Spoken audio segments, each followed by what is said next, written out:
Hello everyone, আমি আপনাদের মাঝে একটা নতুন ভিডিও নিয়ে আসলাম।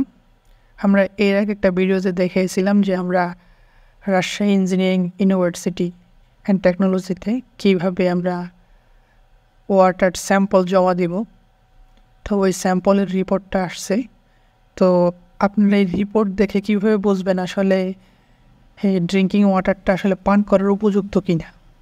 তো সেই জন্য আমি আপনাদের মাঝে আমি সাইডে একটা স্ট্যান্ডার্ড ভ্যালু লিখে রাখছি।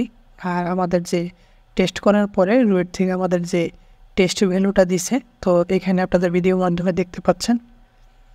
তো প্রথমত হচ্ছে এখানে আমাদের দেখাচ্ছে যে পিএইচ ভ্যালু, যে আসলে মানে যেই ওয়াটারটা আছে এটার পিএইচ ভ্যালু কত। তো আমরা যে স্যাম্পলটা দিচ্ছি ওটার পিএইচ ভ্যালু আছে 6.73।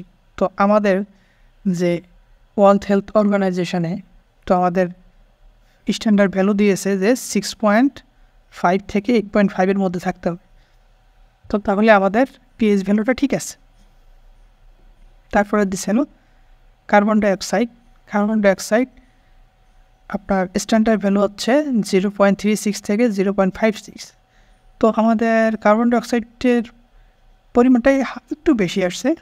তারপর আসছে আপনার ক্লোরাইড যদি আপনার 35 থেকে 125 ml পর্যন্ত যদি থাকে তাহলে সেটা হচ্ছে স্ট্যান্ডার্ড। তো আমাদের 60 আছে, এটাও ঠিক আছে। যদি আমার 250 থেকে 400 মিলিগ্রামের পার লিটারের বেশি হয়ে যেত তাহলে যে ওয়াটারটা আছে সেটা টেস্ট একটু লবণ লাগতো। তারপর ফ্লোরাইড, সেটা আমার টেস্ট ভ্যালু আছে 0। তো স্ট্যান্ডার্ড ভ্যালু থাকার কথা ছিল 0.7 মিলিগ্রাম পার লিটার। তারপরে আয়রনের পরিমাণ স্ট্যান্ডার্ড ভ্যালু হচ্ছে 0.30 এর কম। তো আমাদের ভ্যালু আছে 1.8, এটাও ঠিক আছে। তারপরে ম্যাঙ্গানিজ আমাদের আছে 0.0।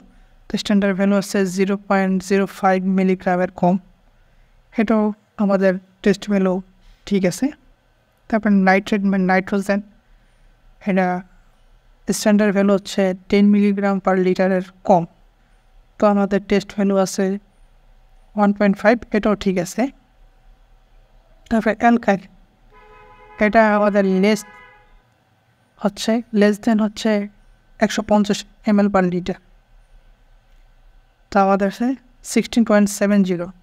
যদি আমাদের এই অ্যালকাইনের পরিমাণ যদি 200 মিলিগ্রামের বেশি হতো তাহলে এই ড্রিঙ্কিং ওয়াটারটা একটু খাওয়ার টেস্ট একটু ভারী মনে হতো, যে আসলে ওয়াটারটা একটু খেতে একটু ভারী লাগছে যদি 200 ml বেশি হইতো।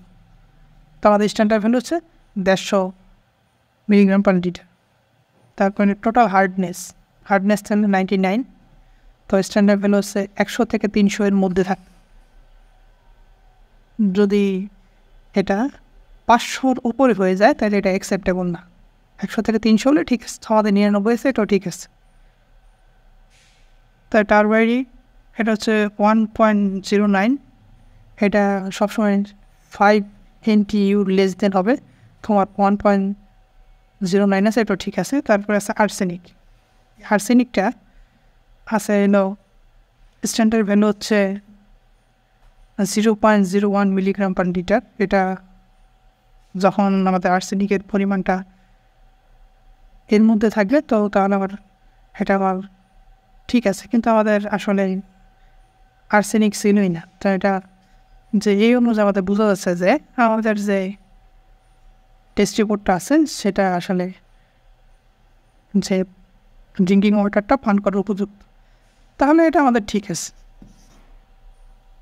এতক্ষণ আমাদের সাথে থাকার জন্য আপনাদের ধন্যবাদ। সবাই ভালো থাকবেন।